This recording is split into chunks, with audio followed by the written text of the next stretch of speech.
পর্যন্ত ৩ বার ৪ বার করে তাদের সাথে যোগাযোগ করার পরও তারা আমার জায়গাটা এখনো বুঝাই দিচ্ছে না। এই অনুরোধ করছি, থানায়ও আমি একটা করছি। তারপরও তারা জোরপূর্বকভাবে আমার ওই জায়গার ভিতরে তারা রড দিয়ে পিলার কইরা মি আ লেবার খাটাইয়া রাখছে। আমি কয়েকবার কমপ্লেইন করার পরও তারা সমঝোতায় বসার জন্য কয়েকবার চেষ্টা করছে, কিন্তু আজও পর্যন্ত ওটা সমাধান হচ্ছে না। আমি এই কারণে আপনাদের কাছে অনুরোধ করব, আমার এই জায়গাটা যেন সুন্দরভাবে তারা বুঝিয়ে দেয়। একটা সময় যে জায়গা কিনছিল ১৬ বিঘা।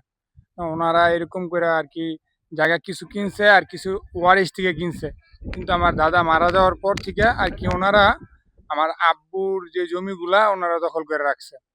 আর বিশেষ করে যে কোম্পানির কিছু লোক আছে তারা এই জায়গায় আসলে আমাদের অনেক রকমের হুমকি ধমকি করে, এরকম অস্ত্র নিয়ে আসছে। এই জন্য আমরা আমাদের জায়গায় আসতে পারতেছি না।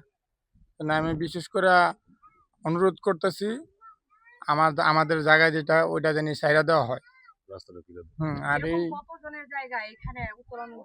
হ্যাঁ, এরকম অনেকেরই জায়গা আছে উত্তরণ, ওনারা যেসমগা ডেজার্ট দিয়ে বালু ফালাইছে, এরকম অনেকের এরা জায়গা কিনছে অল্প, কিন্তু অনেকেরই জায়গা ওনারা ডেজার্ট দিয়ে বালু ফালায় এরকম জোর দখল করে রাখছে। এরকম মিনিমাম ১০-১৫ জনের অনেক জায়গায় আছে এই জায়গায় ভিতরে।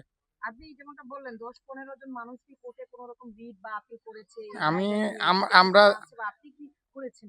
হ্যাঁ, আমি করছি। আমাদের কোর্টে একটা মামলা আছে এবং থানায় এরকম দফায় দফায় অনেক অভিযোগ আছে।